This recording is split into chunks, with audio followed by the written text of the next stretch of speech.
मित्रों नमो नमः। कैसे हैं आप सब लोग। मित्रों शुक्ला एकेडमी प्रयागराज के यूट्यूब चैनल में आप सभी का हार्दिक स्वागत है। मित्रों आप सभी लोगों को पता है कि एमपी टेट वर्ग 1 और वर्ग 2 के पाठ्यक्रम के अनुसार हम लोग संपूर्ण पाठ्यक्रम का अध्ययन कर रहे हैं, जिसमें हम लोगों ने कल की वीडियो में वेद से संबंधित ऋग्वेद का अध्ययन किया था। आज इस वीडियो में हम लोग यजुर्वेद का अध्ययन करेंगे। और जिन्होंने अभी तक इस चैनल को सब्सक्राइब नहीं किया, चैनल सब्सक्राइब कर लें, बेल आइकन का बटन दबा लें, जिससे आने वाली सभी वीडियो आप लोगों को समय से उपलब्ध हो जाया करें। मित्रों आप लोगों की अब प्रश्नोत्तरी भी चालू हो गई है, जिसका समय सुबह 8 बजे रखा गया है। आप लोगों को महत्वपूर्ण प्रश्नोत्तरी रोज़ करवाई जाएंगी, उनका भी अध्ययन करिए और निरंतर अध्ययन जारी रखिए, क्योंकि एमपी टेट का एग्ज़ाम बहुत ही नज़दीक है। आइए देखते हैं शुक्ल वेद के अनुसार आज यजुर्वेद का अध्ययन करेंगे। आइए देखते हैं शुक्ल यजुर्वेद। मित्रों यजुर्वेद 2 भागों में विभक्त है, शुक्ल यजुर्वेद और कृष्ण यजुर्वेद। तो आइए पहले यजुर्वेद का सामान्य अध्ययन करेंगे, इसके बाद इसकी शाखाओं का। मित्रों विश्ववांग्मय का सबसे प्राचीन ग्रंथ वेद है। वेदों की संख्या 4 है, ऋग्वेद, यजुर्वेद, सामवेद, अथर्ववेद। यजुस् शब्द का अर्थ है पूजा या यज्ञ। यजुस् शब्द यज धातु उस प्रत्यय से मिलकर बना है, जिसका अर्थ है यज्ञ के साधक मंत्र।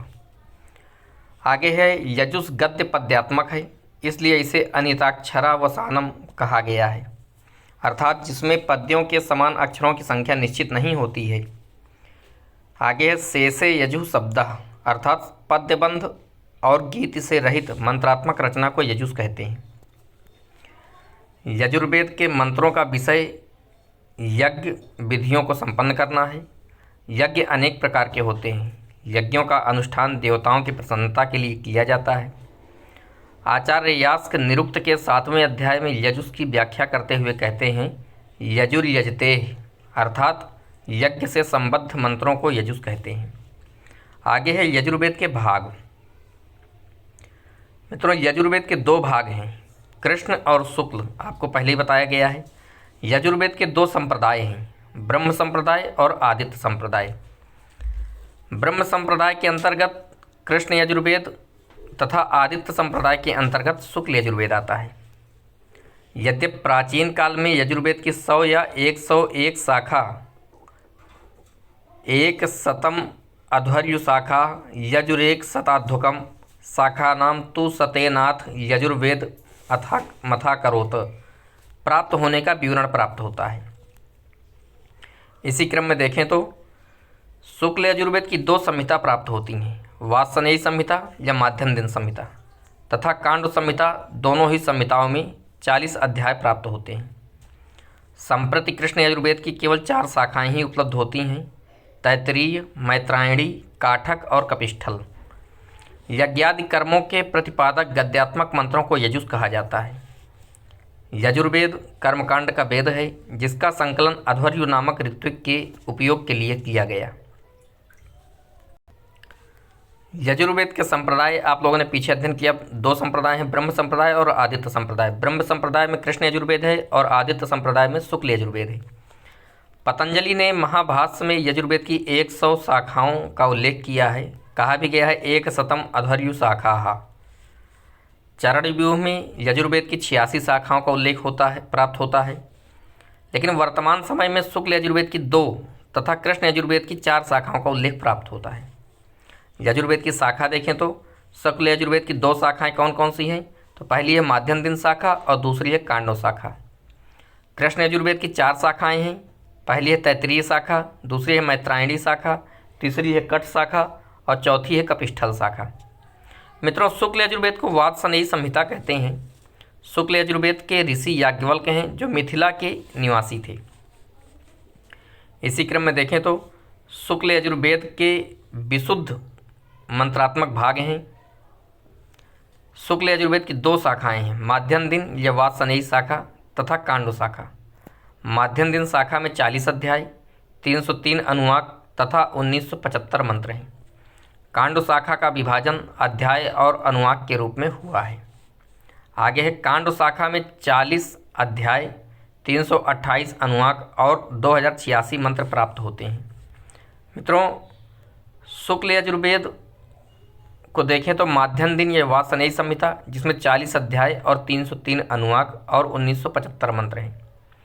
शुक्ल यजुर्वेद की जो दूसरी शाखा है कांड संहिता, उसमें भी 40 अध्याय, 328 अनुवाक और 2086 मंत्र हैं।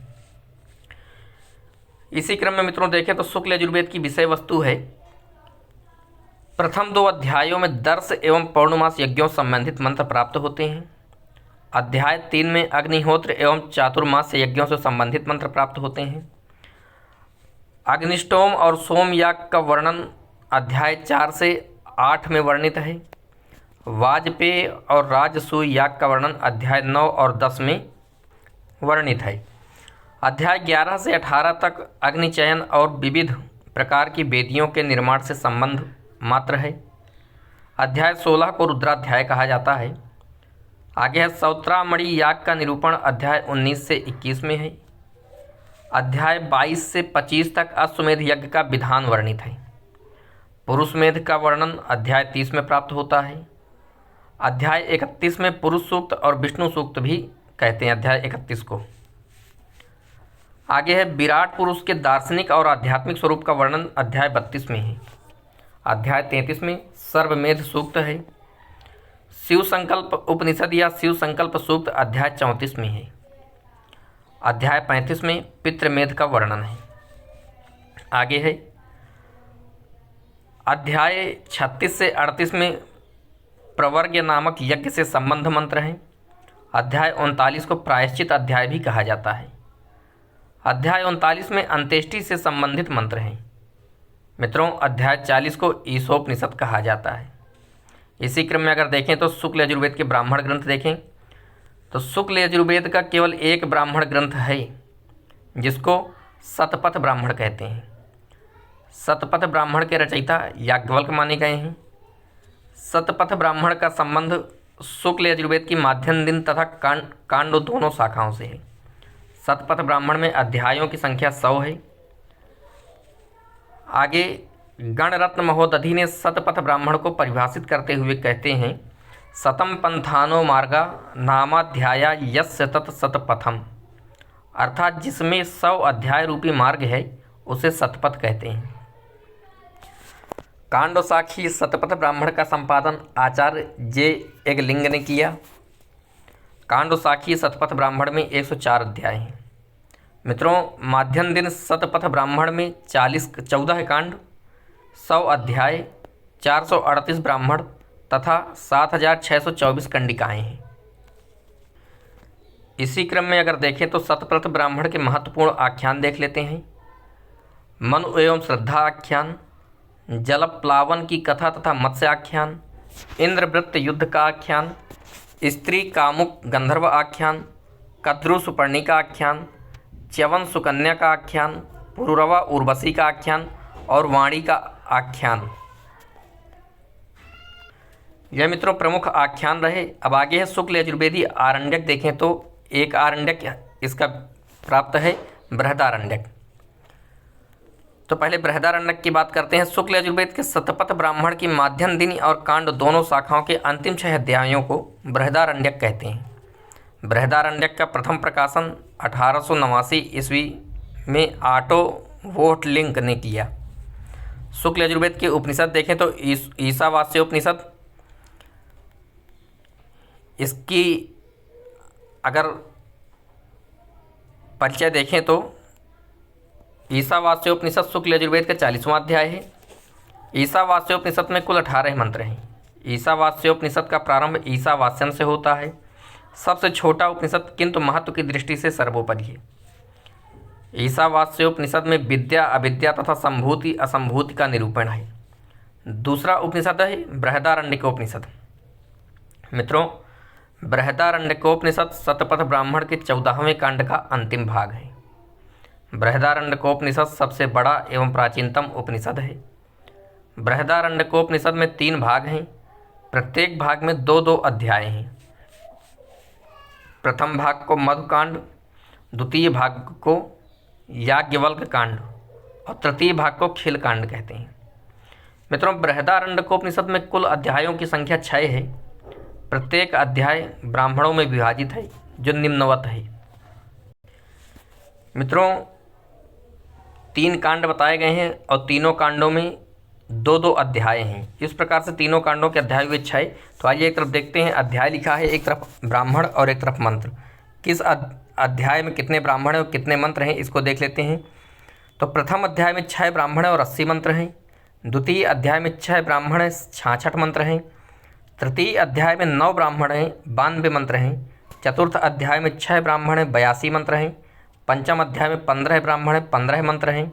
और षष्ठ अध्याय में 5 ब्राह्मण हैं, 75 मंत्र हैं। मित्रों, याज्ञवल्क्य मैत्रेयी संवाद बृहदारण्यकोपनिषद में प्राप्त होता है।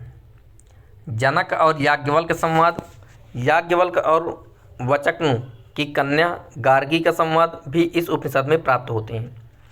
शुक्ल यजुर्वेद का अगर अध्ययन करें तो एक अध्ययन देख लेते हैं। इसके ऋत्विक अध्वर्यु हैं। शाखा मध्यम दिन या वासनेयी शाखा, जिसमें 440 अध्याय, 330 अनुवाक और 1975 मंत्र हैं। कांड शाखा में देखें तो 40 अध्याय, 328 अनुवाक और 2086 मंत्र हैं। इसके उपनिषद हैं ईशावास्य उपनिषद, जिसमें 18 मंत्र हैं। बृहदारण्यकोपनिषद, जिसमें 6 अध्याय और 47 ब्राह्मण हैं। मित्रों, इसका आप लोगों ने सामान्य अध्ययन किया। आगे है शुक्ल यजुर्वेद के कल्प सूत्र। तो श्रौत सूत्र मित्रों है और ग्रह सूत्र, इसको देखते हैं। तो श्रौत सूत्र में कात्यायन श्रौत सूत्र है, जिसमें 26 अध्याय हैं। और ग्रह सूत्र है जो पारस्कर ग्रह सूत्र है, जिसमें 3 कांड हैं। आगे है शुल्ब सूत्र। तो मित्रों, शुल्ब सूत्र निम्न प्राप्त होते हैं, आप इनको देखें। बौधायन शुल्ब सूत्र, मानव शुल्ब सूत्र, आपस्तंभ शुल्ब सूत्र, कात्यायन शुल्ब सूत्र, मैत्रायणीय शुल्ब सूत्र और हिरण्यकेशीय या सत्यासाठ शुल्ब सूत्र, वाराह शुल्ब सूत्र प्राप्त होते हैं। आगे शिक्षा ग्रंथ। तो शिक्षा ग्रंथ मित्रों याज्ञवल्क्य शिक्षा ग्रंथ है, जिसमें 116 श्लोक हैं। इसी क्रम में अगर देखें तो प्रातिशाख्य ग्रंथ हैं। वाजसनेयी प्रातिशाख्य, इसके रचयिता कात्यायन हैं और इसमें अध्याय 8 हैं। कृष्ण यजुर्वेद का अगर एक अध्ययन करें तो कृष्ण यजुर्वेद का संबंध ब्रह्म संप्रदाय से है। आप लोगों ने पीछे अध्ययन भी किया है। इसमें मंत्रों के साथ व्याख्या और विनियोग वाला अंश मिश्रित है। कृष्ण यजुर्वेद के पारायणकर्ता को मिश्र नाम दिया गया है। चरण व्यूह में कृष्ण यजुर्वेद की 69 शाखाओं का उल्लेख मिलता है। कृष्ण यजुर्वेद में 33 शाखा के 2 भेद हैं, एक है औख्य और दूसरा है खांडकेय। मित्रों, कृष्ण यजुर्वेद की शाखा अगर देखें तो 4 शाखाएं प्राप्त होती हैं। तैत्तिरीय शाखा, मैत्रायणीय शाखा, कट शाखा और कपिष्ठल शाखा। कृष्ण यजुर्वेद को देखें तो वर्तमान समय में कृष्ण यजुर्वेद की तैत्तिरीय संहिता प्रतिनिधि संहिता है। मित्रों, ये प्रश्न बहुत ज़्यादा बनते हैं। इसके ऋषि तित्तिर हैं, जो वैशंपायन के शिष्य थे। तैत्तिरीय शाखा में 7 कांड, 44 प्रपाठक और 631 अनुवाक हैं। तैत्तिरीय संहिता का विशेष प्रचार महाराष्ट्र, आंध्र, दक्षिण भारत में है। इसी क्रम में आगे देखें तो आचार्य सायण ने सर्वप्रथम तैत्तिरीय संहिता का विस्तृत भाष्य लिखा था। भट्ट भास्कर मिश्र ने 11वीं सदी में ज्ञान यज्ञ नामक भाष्य तैत्तिरीय संहिता के ऊपर लिखा। तैत्तिरीय संहिता का अंग्रेजी में अनुवाद डॉक्टर कीथ ने किया। आगे है तैत्तिरीय संहिता की विषय वस्तु। एक तरफ कांड है और एक तरफ विषय वस्तु। मित्रों, प्रथम कांड में जो विषय वस्तु है वह है दर्श पूर्णमास, अग्निष्टोम, यज्ञ और राजसूय। द्वितीय कांड में पशु विधान और ईष्टि। तृतीय कांड में पवमान ग्रह आदि। चतुर्थ में अग्निचिति, देवयजन ग्रह आदि। पंचम कांड में चित्त निरूपण, वायव्य पशु आदि। षष्ठ कांड में सोम मंत्र और ब्राह्मण। सप्तम कांड में अश्वमेध, षडरात्र और सत्र कर्म आदि हैं। मित्रों, इसी क्रम में मैत्रायणी संहिता देखें तो मैत्रायणी संहिता में 4 कांड, 54 प्रपाठक और 3144 मंत्र हैं। मैत्रायणी संहिता की विषय वस्तु देखें तो एक तरफ कांड है और एक तरफ विषय वस्तु है। मित्रों, मैत्रायणी संहिता की प्रथम कांड में 10 पूर्णमास अध्वर अग्निहोत्र चातुर्मास वाजपेय यज्ञ का निरूपण है। द्वितीय कांड में काम्य इष्टियाँ राजसूय यज्ञ और अग्निचिति का निरूपण है। तृतीय कांड में अग्निचिति अध्वर आदि की विधि सौत्रामणि और अश्वमेध याग का वर्णन है। चतुर्थ कांड में खिल नाम से प्रसिद्ध राजसूय अध्वर प्रवर्ग आदि से संबंधित सामग्री है। आगे देखें तो मैत्रायणी संहिता में ऋग्वेद से 1701 ऋचाएँ उद्धृत की गई हैं। इसी क्रम में देखें तो काठक या कट शाखा मैत्रायणी संहिता की है। कट शाखा चरकों की शाखा मानी जाती है। काठक शाखा 5 खंडों में विभक्त है। उन 5 खंडों के नाम हैं इठिमिका, मध्यमिका, ओरिमिका, याज्ञानुवाक्या, अश्वमेधादि, अनुवचन। मित्रों, उपखंडों को स्थानक और अनुवचन नाम से संबोधित किया गया है। इसी क्रम में कट शाखा में 40 स्थानक, 13 अनुवचन, 843 अनुवाक, 3091 मंत्र एवं ब्राह्मण की मिश्रित संख्या 18,000 है। कट शाखा के विषय में पतंजलि का कथन है, ग्रामे ग्रामे काठकम कालापकम च प्रोच्यते। आगे है कट कपिष्ठल शाखा। यह शाखा चरण व्यूह के अनुसार चरकों की 12 शाखाओं में से एक है। इस शाखा के प्रवर्तक कपिष्ठल ऋषि थे। कृष्ण यजुर्वेद की कट कपिष्ठल शाखा अपूर्ण रूपेण प्राप्त है, अर्थात पूरी नहीं मिलती है। कट कपिष्ठल की केवल एक प्रति उपलब्ध है, जो सरस्वती भवन पुस्तकालय काशी में सुरक्षित है। इस शाखा का विभाजन ऋग्वेद के समान अष्टक एवं अध्यायों में है। कट कपिष्ठल शाखा में कुल 6 अष्टक और 48 अध्याय हैं।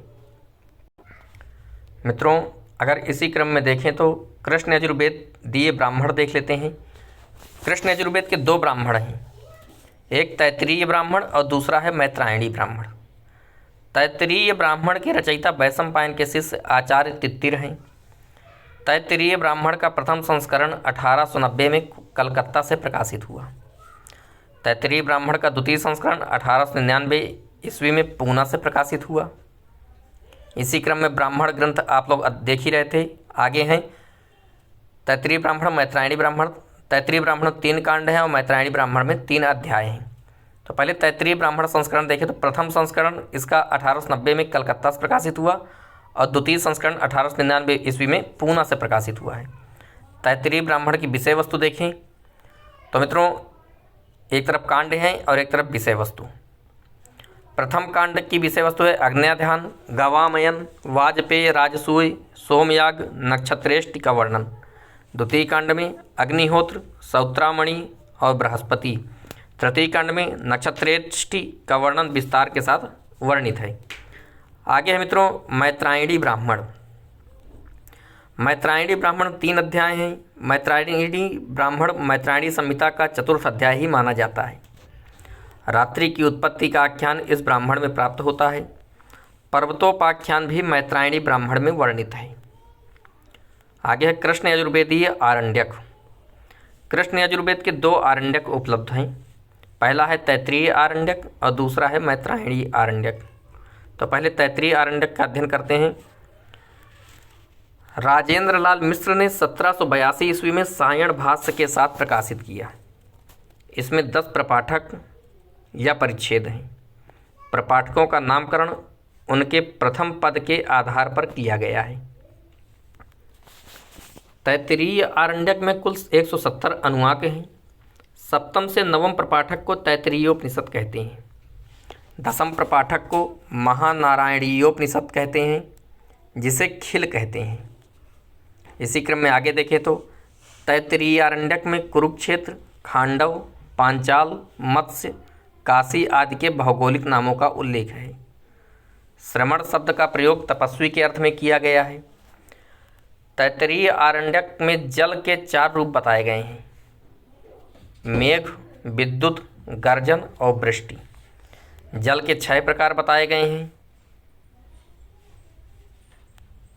वृष्टि का जल, कूप जल, तड़ाग जल अर्थात तालाब का, नद्यादि जल, पात्र जल और झरने का जल। मित्रों, इसी क्रम में आगे देखते हैं तैत्तिरीय आरण्यक में प्रतिपादित विषय देख लेते हैं। तो एक तरफ आरण्यक है और दूसरी तरफ प्रतिपादित विषय है।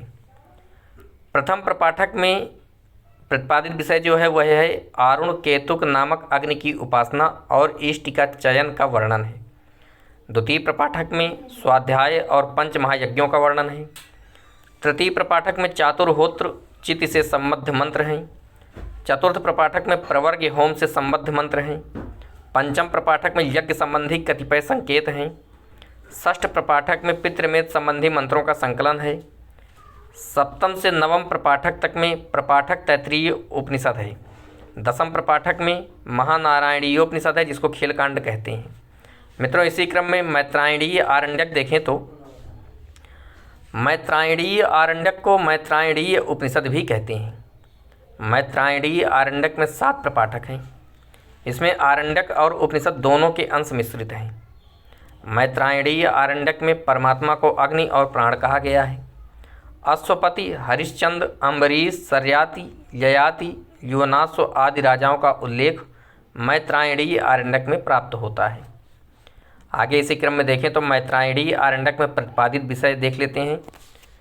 तो प्रथम प्रपाठक में मित्रों ब्रह्मयज्ञ, राजा बृहद्रथ को वैराग्य और मुनि साकायन्य द्वारा उसे उपदेश का निरूपण किया गया है। द्वितीय प्रपाठक में साकायन्य द्वारा ब्रह्म विद्या का उपदेश है। तृतीय प्रपाठक में जीवात्मा के स्वरूप का वर्णन, कर्मफल और पुनर्जन्म का विवेचन है। चतुर्थ प्रपाठक में मित्रों ब्रह्म सायुज्य प्राप्ति के उपाय हैं। और पंचम प्रपाठक में कौत्स्यायनी स्तुति, ब्रह्म की अनेक रूपों में स्थिति निरूपित है। आगे देखें तो षष्ठ प्रपाठक में ओम, प्रणव, उद्गीत और गायत्री की उपासना, आत्मा यज्ञ का वर्णन, षडंग योग, ब्रह्म शब्द, निर्विषय मन से मोक्ष प्राप्ति। और सप्तम प्रपाठक में मित्रों आत्मस्वरूप का वर्णन किया गया है। कृष्ण यजुर्वेद की अगर उपनिषद देखें तो मित्रों तैत्तिरीयोपनिषद, कठोपनिषद, श्वेताश्वतरोपनिषद, मैत्रायणीयोपनिषद और महानारायणोपनिषद है मित्रों। तो आइए पहले देखते हैं तैत्तिरीयोपनिषद क्या है। मित्रों तैत्तिरीय आरण्यक में के 3 प्रपाठकों को तैत्तिरीय उपनिषद कहते हैं। तैत्तिरीय उपनिषद का प्रारंभ अथ शिक्षा व्याख्या श्यामा से होता है। तैत्तिरीय उपनिषद में 3 वल्ली हैं। उन तीनों वल्लियों के नाम है शिक्षावल्ली, ब्रह्मानंदवल्ली और भृगुवल्ली। शिक्षावल्ली में 12 अनुवाक हैं, ब्रह्मानंदवल्ली में 9 अनुवाक और भृगुवल्ली में 10 अनुवाक हैं। भृगुवरुण संवाद पंचकोश निरूपण का उल्लेख तैत्तिरीयोपनिषद में प्राप्त होता है। तैत्तिरीयोपनिषद का विभाजन देखें तो एक तरफ वल्ली है और एक तरफ अनुवाक है। तो मित्रों शिक्षावल्ली में 12 अनुवाक हैं, ब्रह्मानंदवल्ली में 9 अनुवाक हैं और भृगुवल्ली में 10 अनुवाक हैं। इसी क्रम में देखें तो कठोपनिषद का अध्ययन करें तो कठोपनिषद कृष्ण यजुर्वेद की कठ शाखा से संबंधित है। कठोपनिषद में 2 अध्याय हैं। प्रत्येक अध्याय में 3 खंडे हैं। यम नचिकेता की कथा कठोपनिषद में प्राप्त होती है। श्रेय पेय प्रेय का निरूपण कठोपनिषद में प्राप्त होता है। इसी क्रम में मित्रों देखें तो श्वेताश्वतरोपनिषद का अध्ययन करते हैं। श्वेताश्वतरोपनिषद में कुल 6 अध्याय हैं। इस उपनिषद में सांख्य, योग, वेदांत दर्शन के सिद्धांत प्रतिपादित हैं। मित्रों श्वेताश्वतरोपनिषद में जगत के मिथ्यात्व की कल्पना की गई है। शिव को परमेश्वर कहा गया है। कपिल ऋषि का उल्लेख इस उपनिषद में प्राप्त होता है। इसी क्रम में मित्रों श्वेताश्वतरोपनिषद में प्रतिपादित विषय देख लेते हैं। प्रथम अध्याय में हंस, त्रैतवाद, माया, क्षराक्षर, सत्य तप से आत्मदर्शन का निरूपण है। द्वितीय अध्याय में योग, योग विधि, ब्रह्म तत्व का निरूपण है। तृतीय अध्याय में रुद्र, विश्वरूप, जीव का स्वरूप, आत्मा का स्वरूप निरूपित है। चतुर्थ अध्याय में एकेश्वरवाद, त्रैतवाद, प्रकृति, माया, माई, शिव, ब्रह्म रूप का निरूपण है। पंचम अध्याय मित्रों क्षराक्षर, कपिल ऋषि, जीवात्मा का स्वरूप का वर्णन है। और षष्ठ अध्याय में मित्रों ब्रह्म के अनेक नाम, हंस, ईश्वर, प्रकृति एवं जीव का नियंता, गुरु भक्ति का निरूपण है। मित्रों आगे है मैत्रायणीय उपनिषद। इसे देखें तो इसे मैत्री उपनिषद भी कहते हैं। इसमें 7 अध्याय हैं। मैत्रायणीय आरण्यक को मैत्रायणी उपनिषद कहते हैं। इसमें वेद विरोधी संप्रदायों का उल्लेख है। आत्मा का बाह्य प्रतीक सूर्य है और आभ्यंतर प्रतीक प्राण है। प्रकृति के सत्व, रजस, तमस, इन 3 गुणों का ब्रह्मा, विष्णु, रुद्र से संबंध बताया गया है। अगला उपनिषद है मित्रों महानारायणोपनिषद। तैत्तिरीय आरण्यक का 10वां प्रपाठक महानारायणोपनिषद कहा जाता है। इसके 3 पाठ मिलते हैं, द्रविड़, आंध्र, कर्नाटक। इसे याज्ञोपनिषद भी कहते हैं। नारायण का परमात्मा तत्व के रूप में उल्लेख है इसमें। आगे है कृष्ण यजुर्वेद का। अगर सामान्य अध्ययन करें तो इसके ऋत्विक अधर्यु हैं, शाखा तैत्तिरीय जिसमें 7 कांड, 44 प्रपाठक और 631 अनुवाक हैं। फिर है मैत्रायणी शाखा जिसमें 4 कांड, 54 प्रपाठक और 3144 मंत्र हैं। कट शाखा को देखें तो 5 खंडों में विभक्त है, 40 स्थानक हैं, 13 अनुवचन हैं, 843 अनुवाक और 3091 मंत्र हैं। मित्रों इसी क्रम में देखें तो कपिस्थल शाखा को देखें तो कपिस्थल शाखा में 6 अष्टक और 48 अध्याय हैं। इसके ब्राह्मण ग्रंथों को देखें तो इसके 2 ब्राह्मण ग्रंथ प्राप्त होते हैं, तैत्तिरीय ब्राह्मण और मैत्रायणी ब्राह्मण। तैत्तिरीय ब्राह्मण में 3 कांड हैं और मैत्रेयी ब्राह्मण में 3 अध्याय हैं। मित्रों बहुत ध्यान देने वाली बात है, तैत्तिरीय ब्राह्मण कांडों में विभक्त है और मैत्रायणी ब्राह्मण अध्यायों में विभक्त है। आगे है आरण्यक ग्रंथ भी इसके 2 प्राप्त होते हैं, तैत्तिरीय आरण्यक जिसमें 10 प्रपाठक हैं और दूसरा है मैत्रायणी आरण्यक जिसमें 7 प्रपाठक हैं। इसी क्रम में इसके उपनिषद देखें तो इसके 5 उपनिषद मिलते हैं, जो है तैत्तिरीयोपनिषद जिसमें 3 वल्ली हैं, कठोपनिषद में 2 अध्याय हैं, श्वेताश्वतरोपनिषद में 6 अध्याय हैं, मैत्रायणीयोपनिषद में 7 अध्याय हैं और 5वां उपनिषद है महानारायणोपनिषद। इसी क्रम में अगर देखें तो श्रौत सूत्र देखते हैं, बौधायन श्रौत सूत्र रचयिता इसके बोधायन हैं, 30 प्रश्नों में विभाजित है। फिर है दूसरा श्रौत सूत्र वाधुल श्रौत सूत्र, मानव श्रौत सूत्र, भारद्वाज श्रौत सूत्र, आपस्तंभ श्रौत सूत्र, काठक श्रौत सूत्र, सत्यासाढ़ श्रौत सूत्र जिसमें 24 प्रश्न हैं, वाराह सत्य श्रौत सूत्र, वैखानस श्रौत सूत्र जिसमें 32 अध्याय हैं। मित्रों इसी क्रम में इसके ग्रह सूत्र देखते हैं तो इसके ग्रह सूत्रों को देखिए, बौधायन ग्रह सूत्र, मानव ग्रह सूत्र, भारद्वाज ग्रह सूत्र, आपस्तंभ ग्रह सूत्र, काठक ग्रह सूत्र, अग्निवेश ग्रह सूत्र, हिरण्यकेशी ग्रह सूत्र, वाराह ग्रह सूत्र, वैखानस ग्रह सूत्र, चारायणीय ग्रह सूत्र, बैजवाप ग्रह सूत्र। इसी क्रम में मित्रों इसके शुल्ब सूत्र देख लेते हैं तो बौधायन शुल्ब सूत्र प्राप्त होता है, मानव शुल्ब सूत्र प्राप्त होता है, आपस्तंभ शुल्ब सूत्र, कात्यायन शुल्ब सूत्र प्राप्त होता है, मैत्रायणी शुल्ब सूत्र, हिरण्यकेशी जिसको सत्यासाढ़ शुल्ब सूत्र कहते हैं, वाराह शुल्ब सूत्र भी प्राप्त होता है। मित्रों इसी क्रम में शिक्षा ग्रंथ इसके देखें तो व्यास शिक्षा, वशिष्ठ शिक्षा, भारद्वाज शिक्षा और मांडव्य शिक्षा ग्रंथ इसके प्राप्त होते हैं। मित्रों इस प्रकार से आप लोगों ने आज यजुर्वेद की दोनों शाखाओं का अध्ययन किया, शुक्ल यजुर्वेद और कृष्ण यजुर्वेद का। अगर आप लोगों को यह वीडियो अच्छी लगी तो चैनल को सब्सक्राइब करिएगा, बेल आइकन का बटन दबाइएगा और वीडियो को लाइक करिएगा और ज़्यादा से ज़्यादा लोगों को शेयर करिएगा जिससे सभी लोगों को इसका लाभ मिल सके। मित्रों आप लोगों की परीक्षा बहुत नज़दीक है, इसलिए आप लोग ज़्यादा से ज़्यादा अध्ययन में ध्यान दीजिए और जो भी सहयोग हो तो आप लोगों को नंबर पहले से दिया जा चुका है, व्हाट्सअप नंबर। जिसके पास नहीं है तो एक बार फिर नोट कर लें, व्हाट्सअप नंबर है 63 92 83 68 11। इस नंबर पे आप व्हाट्सएप के माध्यम से किसी भी प्रकार की जानकारी ले सकते हैं परीक्षा संबंधित। और आप लोग अपना अध्ययन निरंतर जारी रखिए। सर्वे भवन्तु सुखिनः, सर्वे सन्तु निरामयः, सर्वे भद्राण्य पश्यन्तु, माँ कश्चित् दुःखभाग् भवेत्। इसी के साथ आप सभी लोगों को नमो नमः। फिर मिलेंगे आप लोगों से कल पुनः नई वीडियो के साथ।